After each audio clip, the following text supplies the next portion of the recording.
පහුගිය කාලය තුල දිගින් දිගටම බන්ධනාගාර තුල සිදුවුණු කලකෝලහල සොයා බැලීමේදී මට හිතෙනවා මම ඊළඟට මේ ඔබට කියන්න යන ප්‍රවෘත්තියත් මේකට පදනමක් වෙන්නේ නැති කියලා. මොකද බන්ධනාගාර සෝදිසි මෙහෙයුමකදී දුරකථන සමාගමකම බඩු හමු වෙලා තියෙනවා. ඒ අනුව ඒ තාක්ෂණික මෙවලම් උපාංග ගැන විමසා බැලීමේදී Tamanගේ හෙන්චයියෝ ඉන්නවා නම් බන්ධනාගාරය ඇතුලේ ඒ බන්ධනාගාරය ඇතුලේ ඉන්න අයව මෙහෙවන්න පුළුවන් විදිහේ තාක්ෂණ මෙවලම් මුණ ගැහිලා තියෙනවා. එතකොට එළියේ ඉන්න කෙනෙක්ට තමන්ගේ අවශ්‍යතාවය පරිදි ඔන්නම් බන්ධනාගාරය ඇතුලේ මෙහෙවන්න පුළුවන්. ඉතින් මේ විදිහට සලකා බලනකොට මට හිතෙනවා මේ සිද්ධ වෙන දේවල්, සිද්ධ වුණු දේවල් සිද්ධ වෙන්න ඇත්තේ එහෙමයි. සිදුකළ සෝදිසි මෙහෙයුම් වලින් අනතුරුව දුරකථන 5083ක්, චාර්ජර් 970ක්, සිම් කාඩ් 4149ක්, උපාංග 3111ක් නිලධාරීන් සොයාගෙන තිබෙනවා.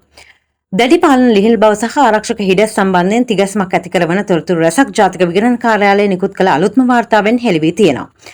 බන්ධනාගාර දෙපාර්තමේන්තුවේ 2025 වාර්ෂික වාර්තාවට ඇතුළත් කර ඇති මෙම විගණන වාර්තාවට අනුව බන්ධනාගාර වලින් පැන ගිය සිරකරුවන් 100 ගණනක් තවමත් අත්අඩංගුවට ගැනීමට අපොහොසත් වී ඇති අතර බන්ධනාගාර තුළ නීති විරෝධී ලෙස ජංගම දුරකථන භාවිතයේදී ඉහළ ගොස් තිබෙනවා. වසර 6කට පැන ගිය සිරකරුවන් 709ක්ලු. විගණන වාර්තාවේ සඳහන් වන පරිදි පසුගිය වසර 6ක කාලය තුළදී නීත්‍යානුකූල නොවන ආකාරයෙන් බන්ධනාගාර වලින් පැන ගිය සහ මිදී ගිය සිරකරුවන් හෝ සැකකරුවන් සංඛ්‍යාව 1181ක්. එලෙස දඩුවම් කාලයේ අවසන් වීමට පෙර පලා ගිය පිරිස අතුරින් සිරකරුවන් 709 දෙනෙක් මෙතෙක් නැවත අත්අඩංගුවට ගෙන නොමැති බව විගණන නිලධාරීන් අනාවරණය කළා තියෙනවා. මේ රටේ පොදු ජන ආරක්ෂාව සම්බන්ධයෙන් දැඩි අවදානම් සහගත තත්ත්වයක්. බන්ධනාගාර තුළ සිදුවන නීති විරෝධී කටයුතු පිළිබඳ තවත් පැහැදිලි සාක්ෂියක් වන්නේ එහි සිරගත කර සිටින රැඳවියන් අතින් සොයා ගන්නා ලද sannivedana උපාංග ප්‍රමාණයයි.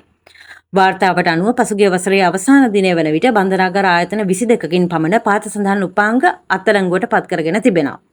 ජංගම දුරකථන 5083ක්, සිම් කාඩ් පත් 4149ක්, චාර්ජර් 970ක්, වෙනත් sannivedana උපාංග 3111ක්.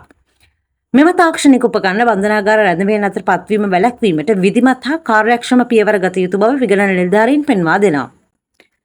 බන්ධනාගාර තුල සිටම මෙලෙස ජංගම දුරකථන භාවිතා කිරීමට ඉඩ සැලසීම හේතුවෙන් විවිධ නීති විරෝධී ක්‍රියාකාරකම් මෙහෙයවීමට, පාතාල ක්‍රියාකාරකම් සහ මත්ද්‍රව්‍ය ජාලයන් බන්ධනාගාර තුල සිටම පාලනය කිරීමට අපරාධකරුවන්ට ඉඩකඩ ලැබෙන අතර එමගින් ජනතාවගේ ආරක්ෂාවට දැඩි තර්ජනයක් එල්ල වී ඇති බව විගණන වාර්තාව මගින් දැඩි ලෙස අවධාරණය කර තියෙනවා.